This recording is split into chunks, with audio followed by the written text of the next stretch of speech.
In this video, we're going to talk a little bit about Chronbach alpha, which is a measure of reliability. You can see some of the notes before we get into the actual calculation. You can see some of the notes there in the blue box that I just want to review quickly. Chronbach alpha, as I mentioned, is a measure of reliability. It really does measure the internal consistency of a set of questions. It tells us whether or not those questions are related to one another or not.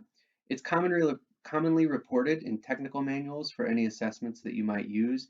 However, and this is the really important part and the reason why you should know how to calculate it, the nature of Chronbach alpha is that it fluctuates from sample to sample.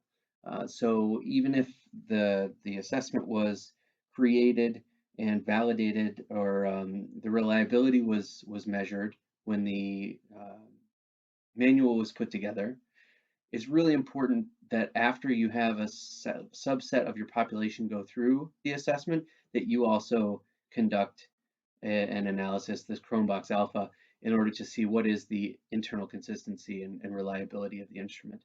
The values of this measure range from 0 to 1. And then so the next natural question is what is good? And it really depends, of course, with all good questions. The answer is usually it depends. A lot of references will cite 0.70 as being generally accepted. Really, this should only be used in exploratory research, so things that have not been researched before and you're researching them for the first time. 0.80 is fine for basic research, things that you may have, there's research out there already. And in the applied scenario, such as hiring, so an assessment used for hiring, 0.90 or even 0.95 should really be used for those applied scenarios. So those are the quick notes that I wanted to go over in terms of Chronbach alpha before we start to calculate it. You can see the equation, which is down here. It looks complicated, but it's really quite simple. You have the data over here, each of the questions, so this is just made up data, 5 questions in our data set by 10 participants here. And the formula is really the number of items divided by the number of items minus 1, which is k. K is the number of items, multiplied by 1 minus the sum of the item variance divided by the variance of the total scores. So let's take that one piece at a time. First thing that we need to do is calculate the item variance. And so we're going to click here in our cell. Oh, actually, the first thing that we're going to do is we are going to look at a correlation table for our questions. The reason why we're doing this, we go to data analysis, correlation. Okay, it's going to ask us where we want, which data we want to look at, and where do we want to put the output. The output range I'm going to put in J21 because I want it to stay in the same worksheet. We do have labels in the first row. I'm going to hit OK, and here's our correlation table. The reason why we do this is because we want to make sure that things are positively correlated to one another. If they're not, chances are that you have a question that was supposed to be reverse coded that you have not reverse coded yet. So I would pay attention to that first. If it's still negative correlation, then you need to go back and re-look at the question and make sure that it really is related to the content of the rest of the assessment. So let's take a look at the Chronbach alpha and the score. So we're going to, as I said before, we're going to calculate the item variance because we need to sum or add together the item variances, which is V sub I. So in order to do that, Excel makes it really easy for us. Equals var dot p is what we're going to use. And then it gives us an open paren. We're going to highlight our data here, close parentheses, enter. The variance is 3.49 for that first question. We're going to drag this all the way over so it calculates the variances for each of those other questions.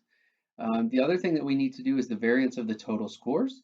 So we're going to do that simply by totaling up the scores. So we're going to add a column, call it total, equals sum for each participant across the row, and parentheses, and we're going to copy this down as well.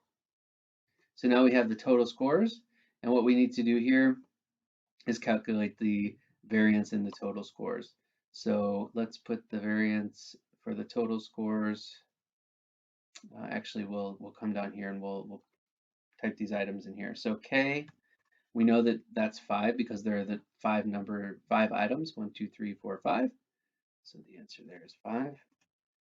Um, the next thing we're going to be asked for is the sum of the item variance. So sum of, I'm just going to say VI, and that is, we're going to do another formula, equals sum across all 5 of these, and paren, enter.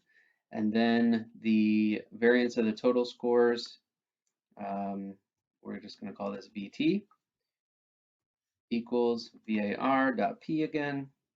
Double click here. I'm going to highlight this column, end parentheses, and enter. So now we have all the information that we need in order to calculate Chronbach's alpha. So let's go ahead and do that. Chronbach's alpha. And we're going to say equals the number of items. I'm going to put this in parens because we want to make sure that this is the order of operations done right. So equals 5 divided by another parenthesis, 5 minus 1, close parenthesis, close that, times, so shift 8, 1 minus,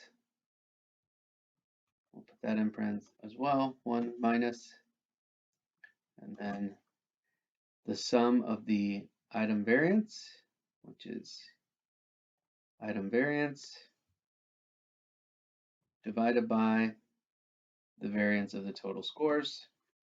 Close off our parens, hit enter, and there we go. 0.813 is the Chronbach alpha that we've calculated for this particular data set. And you can see that that falls pretty squarely in between, fine for basic research and applied scenarios. It's just above fine for basic research. So if this were being used in the applied situation, I might go back and try and tweak some of the questions. So that is how we calculate Chronbach alpha, and I hope you learned something today. Thanks.